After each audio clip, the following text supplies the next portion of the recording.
today with Pat Drackett, the director of the Crosby Arboretum of Mississippi State University.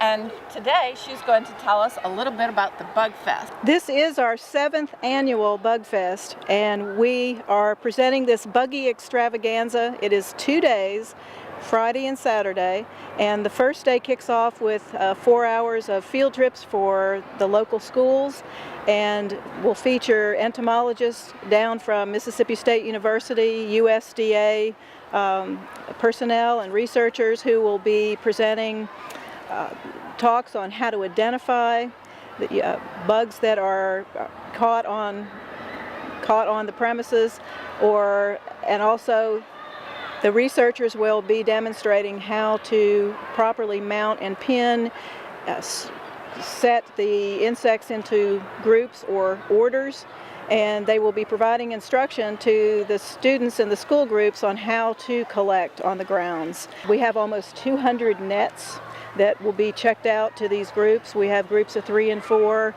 They have collecting jars, and then they will be provided instruction on how to properly use a net. This is an excellent opportunity for students to come and learn how you may choose a career in the field of extension entomology, learn about medical entomology, pests that are problematic for our crops and food. Just a great way to be exposed to a lot of different researchers and perspectives in the field of bugs. It really functions because we have such wonderful support from Mississippi State University Extension Service, and particularly Dr. John Guyton, who comes down every year, and he brings his graduate students and other people who have attended his bug camps up on campus. I've been working with a bug camp for quite a number of years. It's 20 years old. It's the oldest bug camp in the world. And when I had the opportunity to begin to get involved with the Crosby Arboretum, I jumped on it real quick. An entomologist before me did the Bug Fest. I had already moved to the northern part of the state, and David helped with the very first one, and I was the next person in line to logically fill those shoes.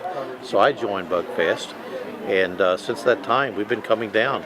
Bug Fest gives us the opportunity to talk to children and help them have a better understanding of insects. Now, unfortunately, too often teachers tell children that bugs are dangerous and give them the idea that all are harmful and that they should put them down because it might bite or sting them. And the truth of the matter is that doesn't happen as often as you might think. Insects represent our most common encounter with wildlife, and it can be good or bad for children. And we turned it into something very favorable. They began to look at insects, they began to play with them, and they realized that there's a lot of useful insects out there. We give children a better appreciation of nature, and they're a lot less fearful of what they encounter when they're outdoors, and they have a much healthier relationship with the outdoors.